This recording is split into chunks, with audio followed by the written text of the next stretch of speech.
That's why he was saying Kriya Shema. I saw many Achronim say like this. It wasn't the Kriya Shema, Chiyuv, that he said Shema Yisrael. He said Shema Yisrael because Shema Yisrael at this particular moment, there was something that moved him to say Shema Yisrael. And this is where the Maral comes in and says that when he saw his son, the love that he had for his son moved him to say Shema Yisrael Hashem Elokeinu Hashem Echad.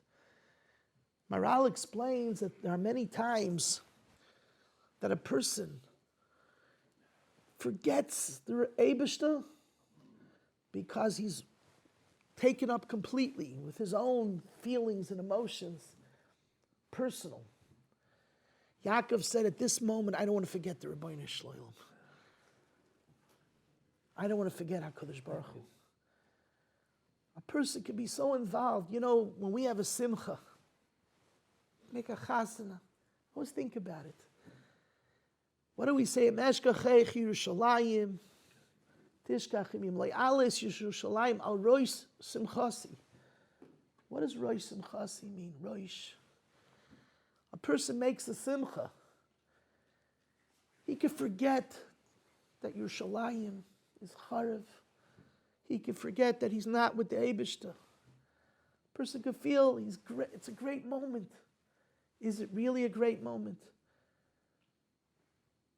You know, when a person makes a chasana, and chas v'shalom, the parents are not there, or a very close relative to the family passed away, the simcha is not fully complete because you always remember you remember the person. At the back of your mind, it's not complete. Yerushalayim, which represents, of course, the Eibishter, also has to be al Rosh Simchasi. When I begin my simcha, I can't get completely invoked in my simcha without remembering. Im le'alis Yerushalayim. It's not complete. Yaakov Avinu was afraid that his complete love and happiness, he would forget for a second the Rabbeinu Shloim. So it would be as if it would say that he read Kriya Shema Rosh Simchasai. That's what I think the Maral means.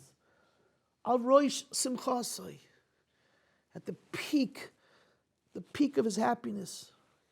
I don't want to forget the Eibishter. It's a tremendous madrega. Tremendous madrega.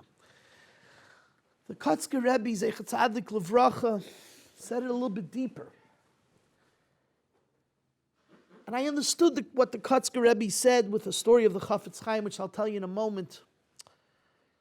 The Kotzker Rebbe said that Yaakov experienced the ultimate moment of love, of kesher. You know, today, Rabbi Isai, we have kesher with our children, but we don't fully experience that kesher. Because we have it every day. There's a time and a place where you could feel the kesher to a child, that love. And that's when you don't have it, and when you're missing it. And for so many years, it was not by you, this kesher. You know, I remember once reading somewhere that there was a mother who told other mothers, as well as fathers, that when you say goodbye to your children for the day, that you're going to work, you say, have a nice day, tell it to them as if it would be your last goodbye.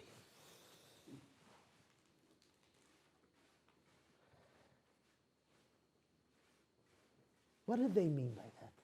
Not chas v'shalom, it's not your last goodbye. It's not. Baruch Hashem, you'll come home. That's not what the mother was. The mother wasn't cursing the people that they're not going to come home after work. What the mother was saying is Every moment that you're with your child, it should be with full, as if it's the last. Could you imagine the love and the feeling? That's what you should feel always. But because we overlook and we take for granted, we expect to come home, we expect later, tomorrow. Every moment should be full love. Yaakov Avinu felt the ultimate love to his son at this particular moment. So he experienced what it means to really love. So he said, you know what? Let me think that same love to the Eibishter. Shema Yisrael, Hashem Elokeinu. He grasped. He understood now what the unlimited love a person could have. And he said, you know what? Let me take that love and also apply it to the Rabbi Shalom. It's an unbelievable pshat, Rabbi say. A person is capable of tremendous love. Love for his son. And Yaakov says, now I understand that I could use that same love for my father in Shamayim, the Rabbi Shalom. I think that's the depth of the meaning of the understanding of what the Kotzker Rebbe said. The Maral is telling us that the Shema Yisrael was a symbolic Shema Yisrael. It wasn't the Shema, the Chiyuv Kriya Shema. So what was it? So the Maral seems to say that he didn't want to forget the Eibishter when he was completely invoked in love of his son. The Kotzker Rebbe is saying a little bit deeper. The Kotzker Rebbe is saying is that he experienced true, boundless love. And he said, wow, if this is the love that my neshama and my heart could have, I want to apply it also, Rabbi Shem, I love you too. And that's Shema Yisrael, Hashem Elokeinu, Hashem Echad. Jews are capable of boundless love to the Rabbi Shalom. Boundless. They're capable of applying a love that they have for a child, and that same love to apply it to the Rabbi Shalom. And that's because we are the Banim of HaKadosh Baruch Hu. We are the children of HaKadosh Baruch Hu. We are so connected to the Eibishter. We've spoken about this last week. The Chanukah was the ultimate Mesiras Nefesh, and it was based on the love, the Chiba. V'achakach bo bonecha.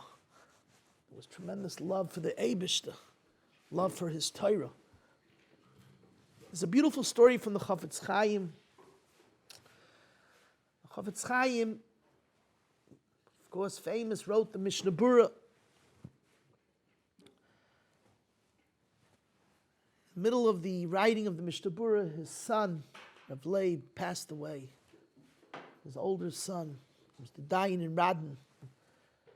The Kesher, the relationship between him and the Chafetz Chaim was so great. And of course, the Chafetz Chaim had to deal with the pain and the anguish of losing such a great son. And this is how the Chafetz Chaim expressed himself. He went to the bima in the shul, and he gave a patch. And the world knows one version of what he said, but my Zayda Zatzal used to say over a different version. Meaning that he added that there was more to what he said than what's quoted commonly that the Chafetz Chaim said. The Chafetz Chaim said, Yetzirah, you're going to try to stop me from writing the Mishnah Berurah. I know what this is all about. I know what your master plan in taking away my son. This is Atzas HaYetzer, to hold me back and keep me from writing the rest of the Mishnah Berurah, to break me, and I shouldn't be able to finish the project. You won't win. I will finish the Mishnah Berurah. I will finish the Mishnah Berurah. I will continue writing, and I will complete the work. But there's another part to what the Chafetz Chaim said. My Zayda Zatzal used to say over, and maybe today already it's already printed also in the Svarim. He said over, the love that a person has for a child is complete. It takes up all his emotions and feelings. But he has to work on dividing that love with the love of the Rabbi Shalom, the love of his Rabbi Shalom's Torah, the love of Klal Yisrael. How do you take undivided love and divide it? It's interesting.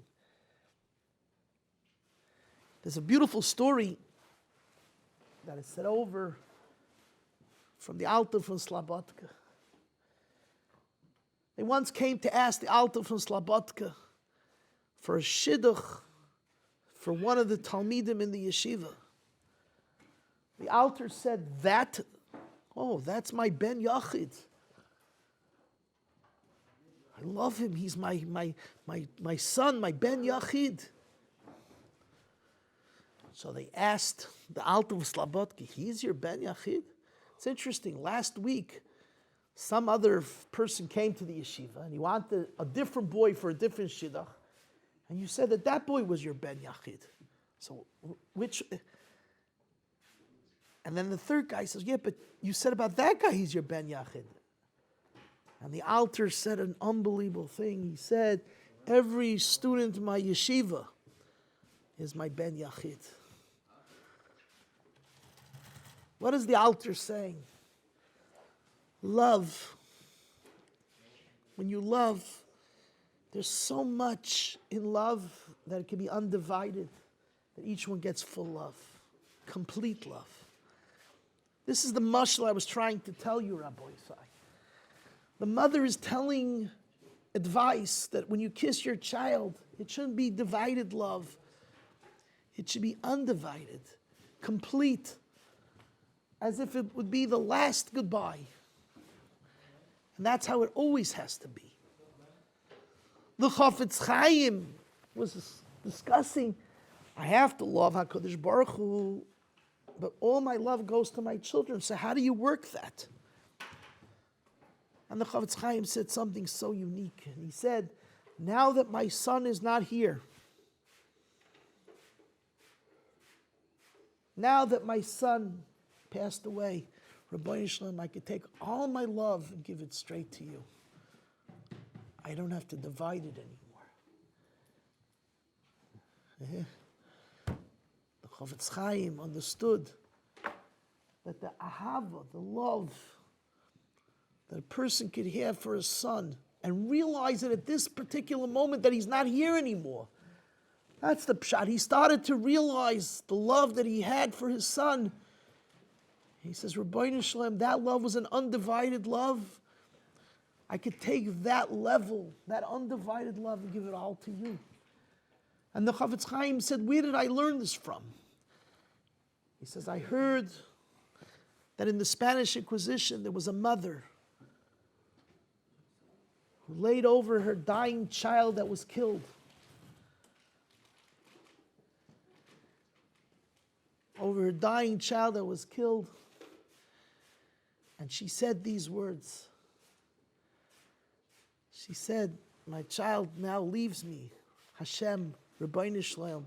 I could take all my love and I could give it to you.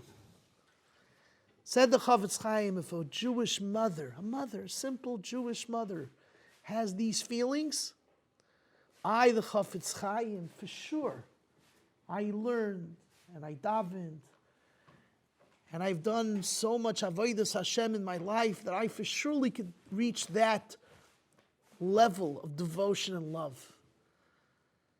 This is what I believe is the pshat in Yaakov Avinu, according to the Kotzker Rebbe's understanding. Yaakov Avinu understood now a level of love that was so huge and so great that he said, now that I reached that level, I want to take that love and say, Rabbi Shalom, I have that love for you too. That's Kara Kriya Shema. He didn't read all three parshiyos, but he read Shema Yisrael, Hashem Elokeinu, Hashem Echad. Every Jew, every Yid, before he goes al Kiddush Hashem, dies with these words on his mouth. Shema Yisrael Hashem Elokeinu Hashem Echad. Where do we have the capability? Where do we get the power, the strength, the feeling,